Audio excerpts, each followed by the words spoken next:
Aloha. That's what I'm talking about. Thanks so much, Larry, and thanks Matt and Mercy, and just thanks all of you for your kind and warm welcome. You are making me feel right at home.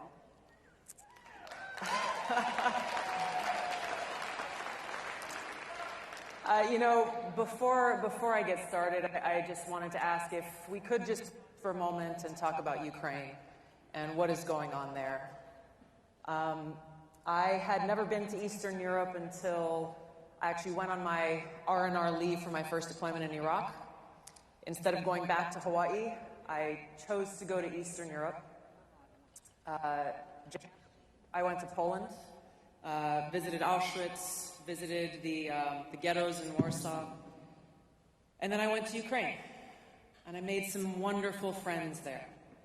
People who I became closer to as the years went on, and like so many people who are stuck in Ukraine right now. Many of them are stuck in Kyiv, others are trying to make their way to the border with Poland, afraid, worried for their loved ones, their husbands unable to leave, and it's heartbreaking. It's heartbreaking to see this tragedy play out. So I just wanted to ask if we could just pause for a moment of silence and send our prayers for their safety and for their well-being.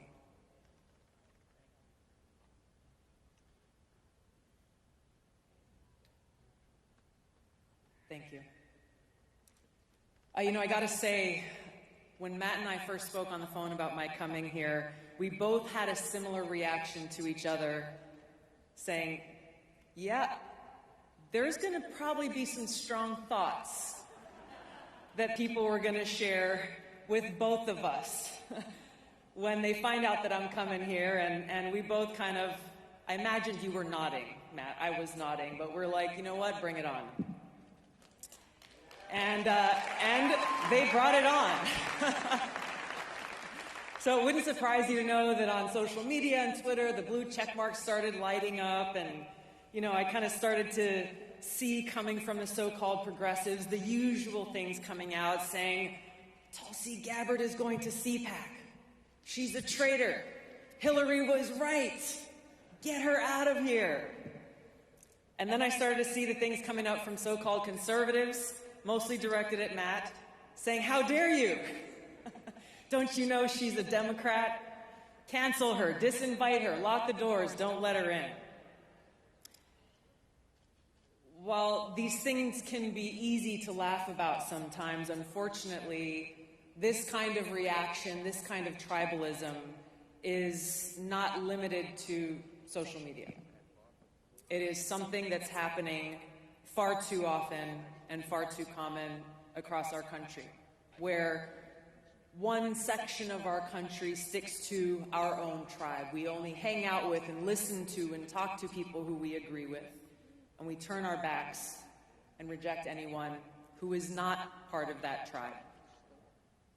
But this kind of tribalism is dangerous, and it's emblematic of an erosion of a spiritual foundation in this country.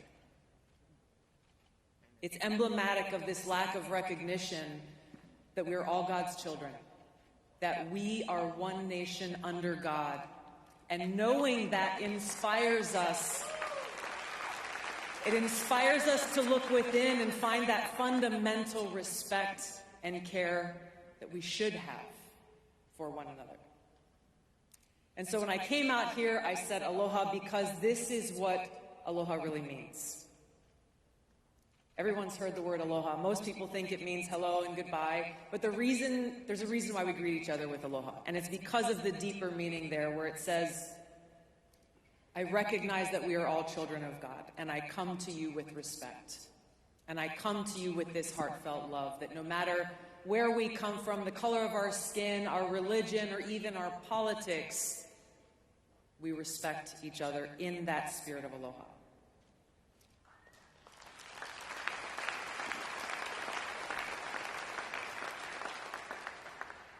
This spirit of aloha is actually what is at the heart of our Declaration of Independence.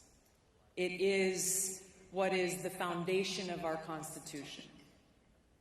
When we say we hold these truths to be self-evident, that all men are created equal, that they are endowed by their Creator with certain unalienable rights, that among these are life, liberty, and the pursuit of happiness.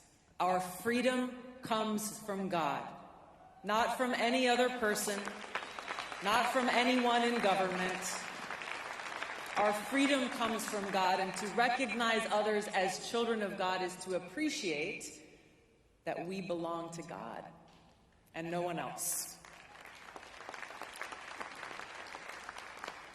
So naturally, therefore, no one has the right to take away that intrinsic freedom which God has given us. This is the foundation of the social construct of the United States of America. This is what is at the foundation of our Constitution. And you heard a lot from Glenn tonight about the First Amendment, about free speech, about the Bill of Rights. And our First Amendment, as you well know, says Congress shall make no law respecting an establishment of religion or prohibiting the free exercise thereof or abridging the freedom of speech or of the press, or the right of the people peaceably to assemble and to petition the government for redress of grievances. This foundation of freedom is what makes us who we are as Americans. This foundation of freedom, for me, is deeply ingrained in who I am, both as a soldier and as an American. That oath that I took to support and defend the Constitution of the United States of America against all enemies, foreign and domestic, is one that is seared into my heart.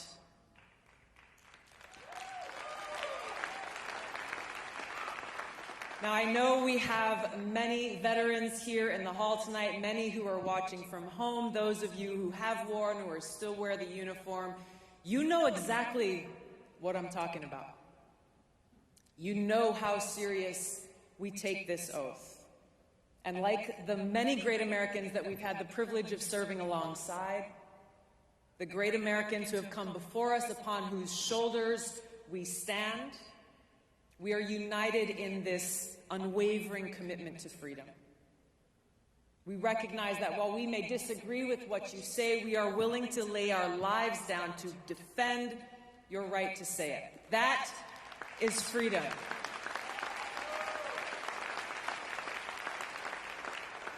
And that's the core of who we are as a nation. It is what makes our country that shining city on the hill. So as long as we're committed to this foundation of freedom that's enshrined in our Constitution, our Bill of Rights, we can recognize our differences and work together based on that common ground. Coming from that common foundation of freedom, we can overcome the great obstacles and challenges that we face. But if we are not committed to this freedom that is so clearly spelled out in the Bill of Rights, we are doomed to fail as a country. Unfortunately, we have too many Americans, including leaders in positions of great power in our country, who are not at all committed to upholding the Constitution. We have many Americans who don't even know what the Bill of Rights are. They think free speech is something that should only be left to those who agree with them, saying, hey, if your speech offends me or if it offends anyone, then you should not be allowed to say it. This is where we are as a country. We have too many people in positions of power whose foremost responsibility is to protect our freedoms and uphold our God-given rights, and yet they are the ones who are actually trying to take these rights away from us. This is the biggest threat to our country. It is not coming from some foreign country. It is coming from power elite here at home and their co-conspirators in the mainstream media and the security state who are working to undermine our freedoms from within.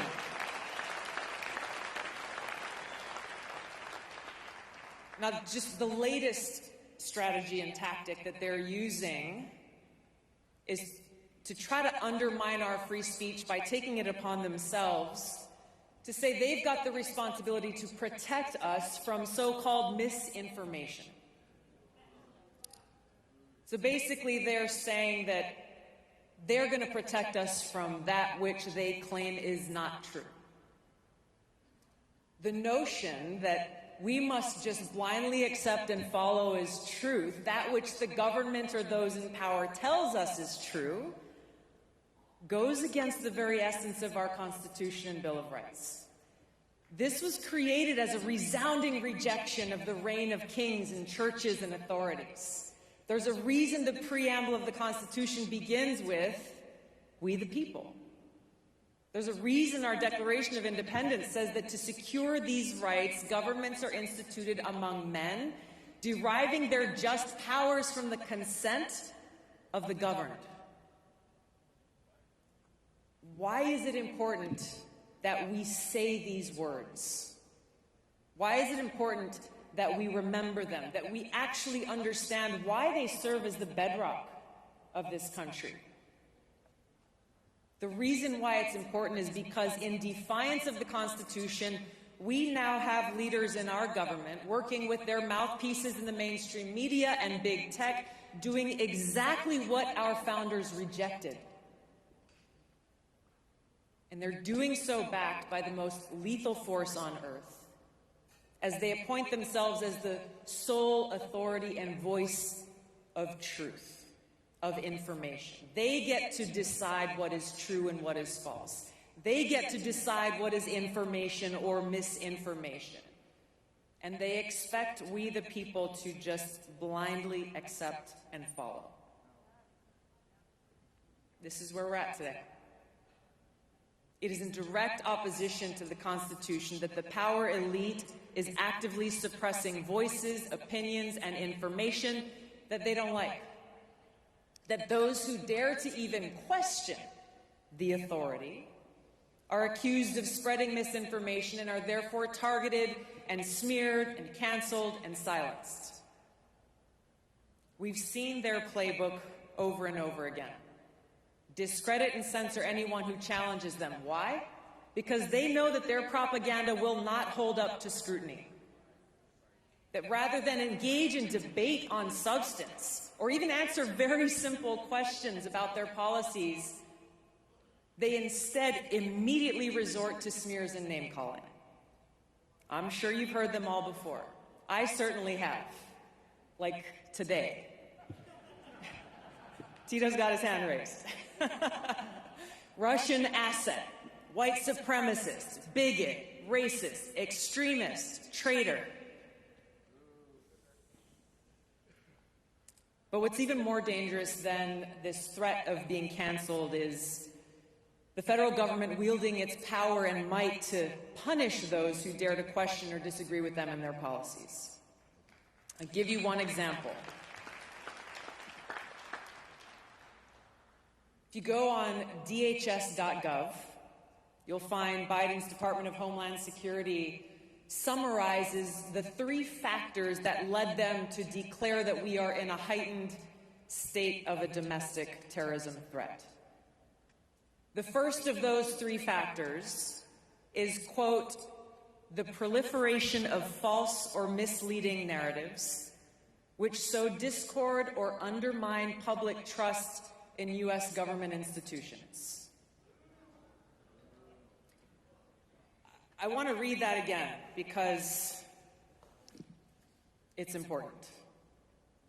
The proliferation of false or misleading narratives which sow discord or undermine public trust in U.S. government institutions. Number 1 factor. If you replace the word U.S. government with the word church, we can see how those in power see themselves as the high priests in a secular theocracy. This explains why they see those who disagree with them as heretics. And so it's not surprising that those who reject their leadership or views, these are the people who are targeted by Biden's Attorney General as domestic terrorists, simply for holding anti-authority views. Basically, what they're telling us is you are an enemy of the state if you dare to oppose or even question the president, his administration, or his policies. Shut up, step back, fall in line, or we're coming after you. This isn't some theory. This is reality. And this is a reality we're seeing play out in Canada as we speak. You have the autocratic leader in Canada who's resorted to genuinely authoritarian and tyrannical means to suppress a peaceful mass protest against the power elite there. Everything that we see happening up north, everything from the execution of emergency powers, to the freezing of bank accounts, the seizure of children from parents, the destruction of livelihoods and small businesses, all of these things could happen here. So the question I ask myself in confronting all this is, what are they so afraid of? Who are they afraid of? You know the answer. It's simple. They're afraid of us. They're afraid of a free people. They're afraid of a free society. I've got to believe that Thomas Jefferson was thinking about these cowardly, fearful leaders when he said they prefer the calm of despotism to the boisterous sea of liberty. They're afraid of the freedom that empowers each and every one of us to seek the truth, to speak freely, to question their decisions and their authority. They're afraid of losing power, knowing full well the intent of our founders when they wrote in the Declaration of Independence that governments are instituted among men, deriving their just powers from the consent of the governed, and that whenever any form of government becomes destructive of these ends, it's the right of the people to alter or abolish it and institute a new government. A government of the people, by the people, and for the people.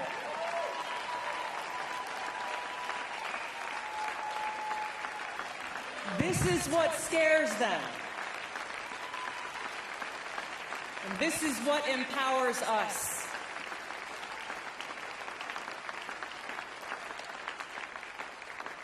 So I want to ask you, join me in pausing for a second as we step into an alternate universe.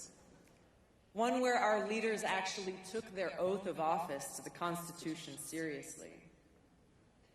One where they really cared about us and our security and our freedom. If we were living in this world, they would shut down secret FISA courts and stop three-letter agencies like the NSA, FBI, and CIA from illegally spying on Americans. They would denounce the Attorney General of the United States for his disgraceful attacks on American parents like those from Loudoun County and across the country who are concerned for their children's education.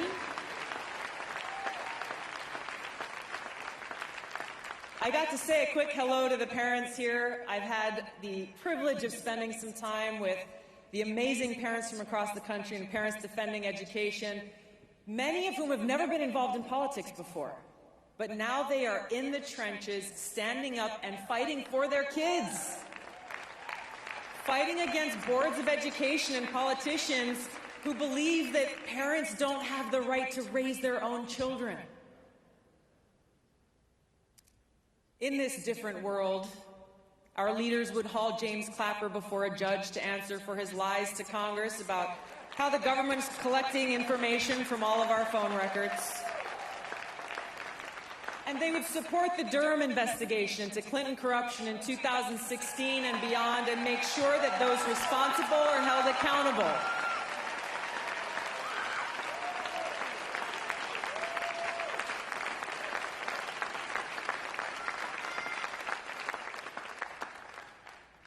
But this isn't the world we live in. They're not going to do this. Instead, they're doubling down and they're cracking down.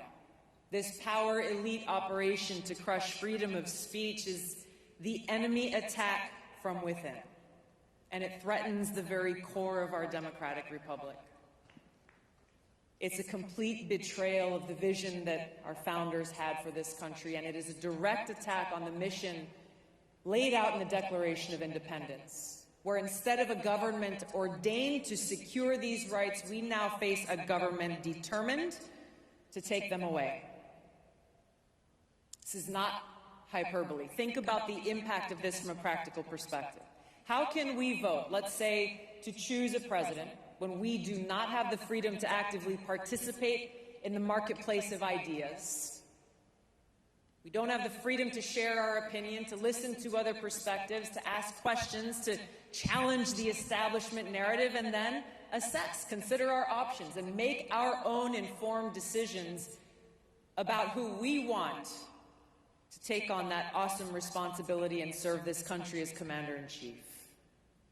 We can't do this as long as we live in a society that's filled with intimidation and fear of being targeted, of being canceled, being intimidated into self-censoring just because we don't want to lose our jobs so that we can provide for our families. And this is the point. What makes it even worse is they're saying they're doing it for us. They're saying that they want to protect us people from being exposed to misinformation, which really reveals how they actually feel about us, how little they respect the American people. That what they're saying is, you know what, you're too stupid to think for yourself, to discern for yourself, to make your own decisions, so big government knows better for you than you do for yourself. This is authoritarianism. Yeah, I agree.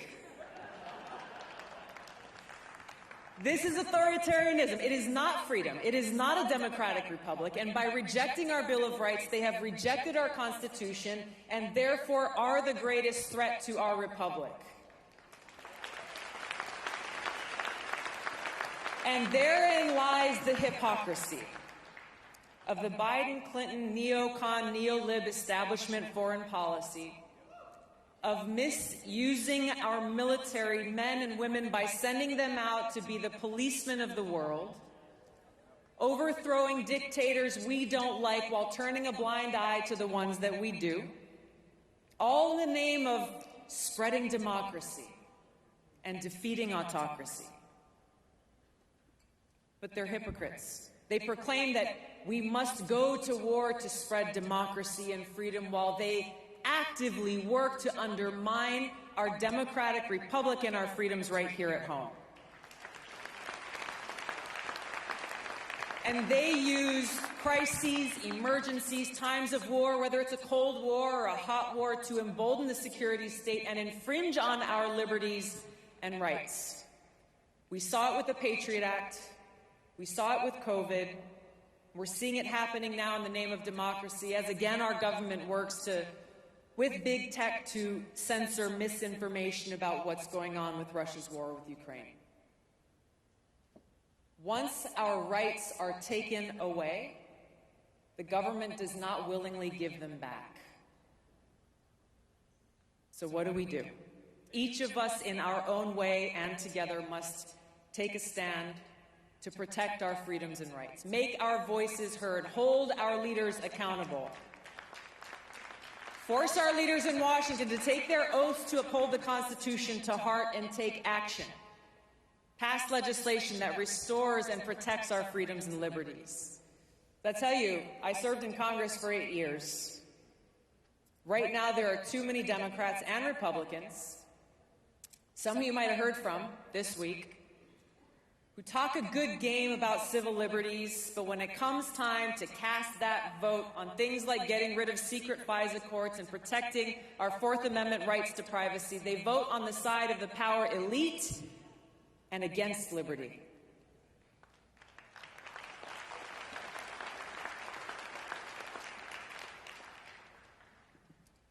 But as we look forward, we can take heart in knowing that our path will be lit by the fire of freedom that burns brightly in the hearts of Americans in every community, every home, every church, every classroom, all across this country, in small towns and in big cities, where we have decided that we belong to no one but God.